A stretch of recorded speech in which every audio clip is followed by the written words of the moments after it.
तो hello guys, good morning, welcome to my new blog. अब चलते हैं घूमने के लिए। मैं तैयार हो चुका हूँ और आज तो कमरे के अंदर ही ठंड लग रही है। बाहर का मौसम तो पता नहीं कैसा होगा, चले देखते हैं।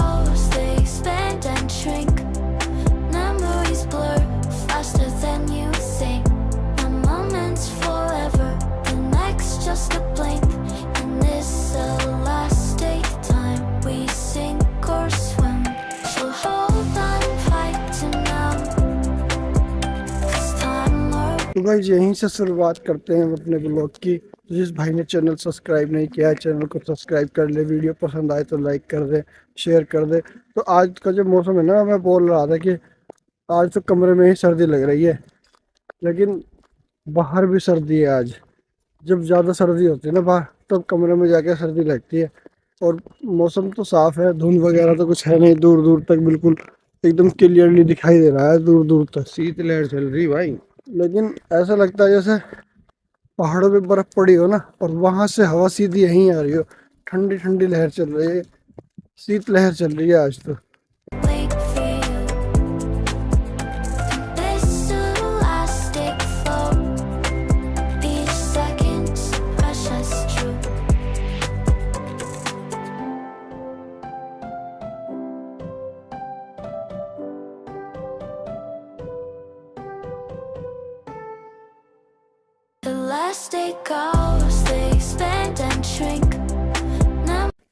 तो गाइस बहुत ही सर्दी का मौसम है, एकदम ठंडा हो रहा है और हम घूमने के लिए चल दिए हैं। और हमारे एक सामने जा रहा है आगे की ओर, और एक हमारे पीछे से आ रहा है। लेकिन हम बस 3-4 ही बंदे हैं इस पूरी सड़क पर, क्योंकि ज़्यादा सर्दी है ना, तो ज़्यादा सर्दी में लोग कम घूमते हैं। और अब तो जंगल भी धीरे धीरे ख़त्म होने लगे हैं, आगे आगे घूमने की जगह मिलेगी नहीं। तो यहाँ भी जंगल है, जंगल में भी एक ने ज़मीन लेके प्लॉटिंग कर दी और उसमें भी प्लॉट काटने शुरू कर दिए। इसके प्लॉट बिक भी रहे हैं, ले भी रहे हैं लोग। अब आबादी इतनी है, लोगों को रहने के लिए जगह चाहिए। जहाँ भी उन्हें जगह मिलती है सस्ती सी, वहीं लेकर के रहना शुरू कर देते हैं। अब ये नहीं है कि ये जंगल का एरिया है, यहाँ नहीं जाएंगे, जंगल के एरिया में जंगल ही रहने दो। अब तो लोग चाहे जंगल हो चाहे बस्ती हो, बस रहने से मतलब है अब तो, क्योंकि रहने की जगह ही बहुत कम बची है।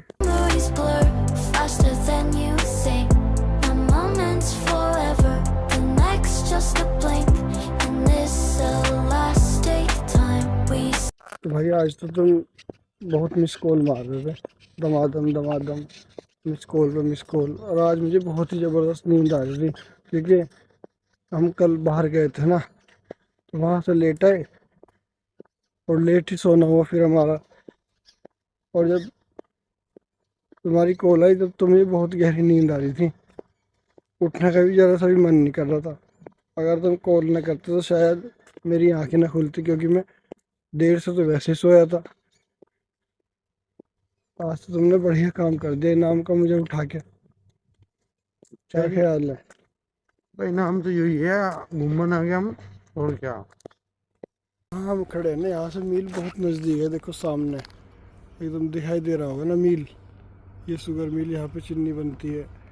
ये हमारे बहुत ही नज़दीक है इस साइड से, क्योंकि अब हम धीरे धीरे मील के एकदम पीछे चले जाएंगे। जस्ट ये रास्ता है ना सामने वाला, ये आगे से इस तरह घूम जाता है, घूम के सीधा मील के पीछे जाता है।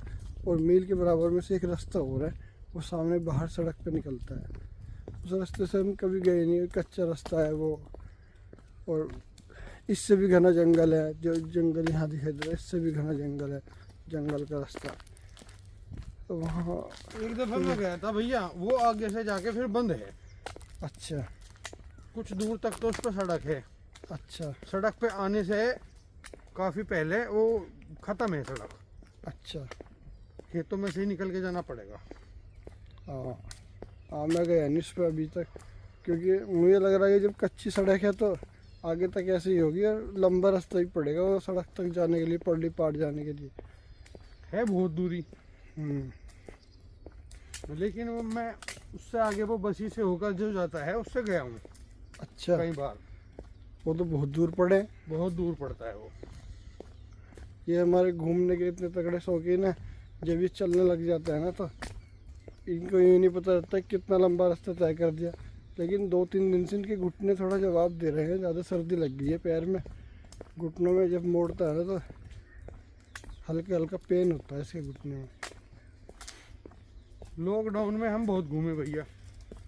अच्छा, लॉकडाउन में मैं तो घर से बाहर निकला नहीं, पूरा 1 महीना मैं तो घर के अंदर ही रहा लॉकडाउन में। मैंने तो बाहर निकल के देखा नहीं। हम सुबह में कम से कम 10 किलोमीटर घूमते थे, 10 किलोमीटर अच्छा डेली।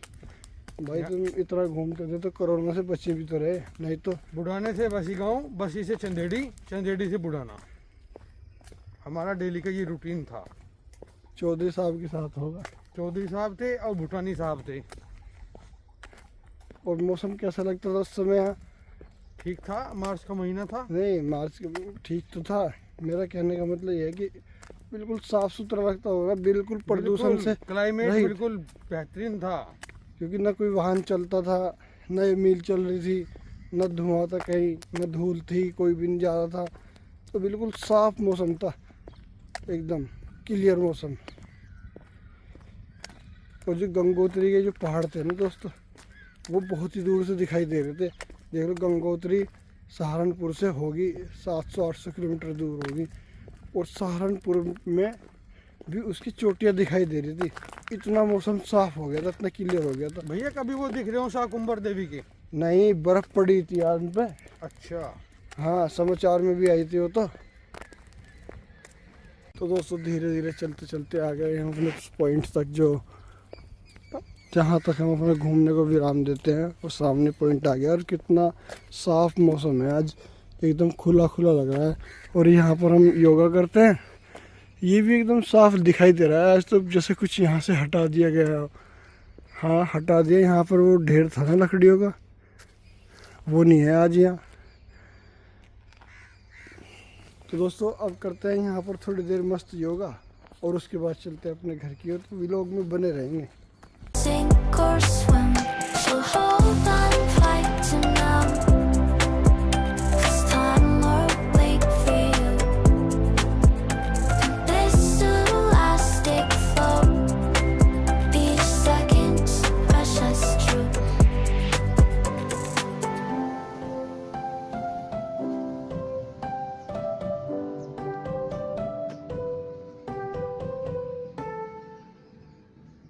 हमने यहाँ किया बहुत ही ज़बरदस्त योगा, और योग करने के बाद अपने घर की ओर चल रहे हैं। और चलने में पूरा मज़ा आ रहा है आज तो बहुत मज़ा आ रहा है घूमने में। अच्छा, एक बात है, जब हम वहाँ से वापस आते हैं ना, तो हमारी स्पीड थोड़ी तेज़ रहती है और पैरों पे दबाव भी कम रहे। जब हम अपने उधर से कस्बे की साइड से आते हैं तो ऐसा लगता है कि चढ़ाई पे चढ़ रहे हैं। मुझे लगा थोड़ी बहुत चढ़ाई है यहाँ, हो सकता है। हाँ, चलते हुए थोड़ा ढलान है, क्योंकि कदम तेज से धरे जा रहे, और चलने में थोड़ा कम लोड पड़ रहा है, लोड नहीं पड़ रहा। और जब हम आते हैं घूमने के लिए तब बहुत लोड पड़ता है चलने में। तो ये चढ़ाई के कारण ही है, समझ में आ गई बात। अब चल रहे एकदम, ऐसा नहीं लग रहा एकदम फ्री होके चल रहे हो, फ्री हो। चलने में भी बहुत मज़ा आ रहा है। तो कल तो आपका छुट्टी का दिन था, कल क्या किया तुमने? कल भाई कुछ खास नहीं करा। क्यों? बस ऐसे ही रहा। चले जाते मूवी वगैरह, चले जाते, थिएटर है यहाँ बहुत अच्छा, उसमें फिल्म देखने चले जाते भाभी को लेके। जाएंगे कब को? जब वो पिक्चर उतर जाएगी जाएंगे अभी जनवरी में। अच्छा, तो जनवरी तो कल ही है। तो दोस्तों मैं आपको बता दूं, ये 2024 का बिल्कुल लास्ट दिन है, और ये 2024 का सुबह का हमारा भी लास्ट व्लॉग है। और कल जो है 2025 लगेगी, और नया साल लग जाएगा 1 जनवरी। तो मैं पहले से ही आपको नए साल की बधाई दे दूं कि आपको हैप्पी न्यू ईयर, नया साल बहुत बहुत मुबारक हो, और नया साल आपके जीवन में खुशियाँ भर दे। तो जितने भी मेरे सब्सक्राइबर हैं, उनके जो है नया साल उनके लिए एक खुशियों का दिन बन के आए, और पूरे साल में खुश रहे। और दोस्तों सौभाग्य से जो मेरा जन्मदिन है ना, वो भी 1 जनवरी को ही है। मैं 1 जनवरी को ही पैदा हुआ था और पूरी दुनिया मेरा बर्थडे मनाती है नए साल के रूप में। जब मुझे बहुत खुशी होती है कि जब दुनिया कहती है हैप्पी न्यू ईयर, नया साल मुबारक हो, और कोई केक काटता है, कोई होटल में खाना खाने के लिए जाते हैं, रेस्टोरेंट जाते हैं, कोई घूमने जाते हैं, बर्फ देखने जाते हैं, तो मुझे ऐसा लगता है जैसे मेरा ही जन्मदिन वो सेलिब्रेट कर रहे हो। राहुल, तेरा बर्थडे कब है? भैया मेरा बर्थडे आता है 23 मार्च। अच्छा, होली के आसपास। हाँ बस 23 मार्च। तो जिस दिन 23 मार्च की होली होती होगी ना, तो मुझे तो लगता होगा जैसे मेरा जन्मदिन सेलिब्रेट कर रहे हैं लोग रंगों से। एक दफे दुल्हन थी 23 मार्च की, अच्छा। बड़ा अच्छा लगा था। और एक दफे की बात है, 22 मार्च में मैं उज्जैन गया था, महाकालेश्वर धाम। और 23 तारीख में मैंने अपने बर्थडे वाले दिन दर्शन किए थे भोले बाबा के। भाई वाह, बहुत गजब भाई। आँख खुलते ही भगवान भोलेनाथ सामने आ जाए तो बस फिर तो कुछ देखने और बाकी भैया ही नहीं मेरे मन होता। की इच्छा थी कि मैं रुद्राभिषेक करूं, अच्छा। और मुझे उसे वो करने का मौका, सौभाग्य प्राप्त हो गया था। भाई वाह। एक अद्भुत सी ज्योति शक्ति है वहां पर। भाई तुमने बहुत ही अच्छा किया अपने जन्मदिन पे, जो तुम महाकाल के दर्शन करके आए, बहुत अच्छा किया। नसीब वालों के साथ होता है ये काम। तुमने वहाँ रुद्राभिषेक किया, वहाँ तो बहुत ज़्यादा भीड़ रहती है, वहाँ तो दर्शन ही हो जाए वही बहुत है। और तुमने वहाँ बैठ करके रुद्राभिषेक किया, तो ये समझ लो कि तुम कितने सौभाग्यशाली हो। बस भैया ये तो बाबा की कृपा होती है। कहाँ महादेव की ज्योतिर्लिंग पे बैठ करके तुम रुद्राभिषेक कर रहे हो, तुम्हें उनका आशीर्वाद प्राप्त है साक्षात। हाँ भाई। Memories blur faster than तो गाइस, हमने चलते चलते एक चीज़ देखी है, बहुत ही ज़बरदस्त है। कितनी सारी बेल लग रही हैं इस बेल के पेड़ पर। ये पेड़ हम वैसे तो रोज़ देखते हैं, लेकिन ओस में होने के कारण ये हमें कम दिखाई देता है। लेकिन आज तो बिल्कुल मौसम क्लियर है और इतनी सारी बेल लग रही है। और आपको मैं बता दूं, ये सब बेल कागजी है। बेल भी 2 तरह की आती है, एक कागजी आती है और एक देसी बेल आती है। वो बहुत ही हार्ड होती है, इसका छिलका भी बहुत मोटा होता है। लेकिन जो ये वाली बेल है, इसका छिलका भी बहुत बारीक है और ये पूरे साल के साल लगी रहती है पेड़ पर, और खाने में भी बहुत अच्छी लगती है। the last day goes, they expand and shrink. तो गाइस, अपने घूमने के सफ़र को यहीं देते हैं हम विराम। आज का ये वीडियो आपको कैसा लगा कमेंट करके ज़रूर बताएंगे। तो कल फिर मिलेंगे अगले वीडियो में, तब तक के लिए bye bye. Memories blur faster